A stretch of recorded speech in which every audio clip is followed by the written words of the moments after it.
আসসালামু আলাইকুম রহমতুল্লাহ বারাকাতু। আমি আমার ভাইও প্রবাসে, আমিও প্রবাসে। এখন যদি কেউ যদি আমাকে হেল্পটা করেন আমার অনেক উপকার হবে। ফেনীতে যে হসপিটালগুলো আছে যদি একটু খোঁজ খবর নেন। আমার মাকে খুঁজে পাওয়া যাচ্ছে না, দুপুরবেলায় বাইরে হয়েছে বাড়ির থেকে, বলতেছে ওষুধ নাই। আমি ওষুধের জন্য যাইতেছি।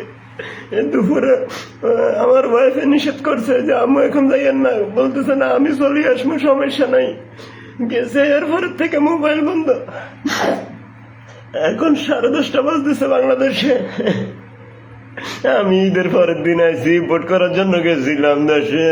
মা মা সবসময় আমারে সকাল না বিকাল একটা না একটা ফোন দে।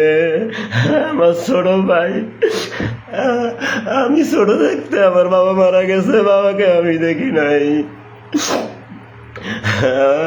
কিন্তু কেউ যদি ফেনী শহরে ফেনী হসপিটাল গুলোতে একটু খেয়াল করেন, এখন রাত্রে 10:30 বাজে গেছে, একটু যদি খোঁজ খবর নেন অনেক বড় কৃতজ্ঞ থাকবো আপনাদের উপরে।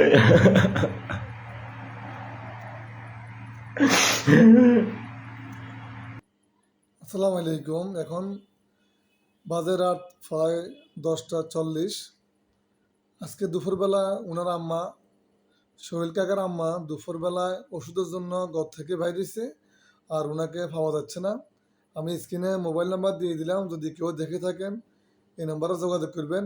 স্ক্রিনে আমি তার ছবি দিতেছি।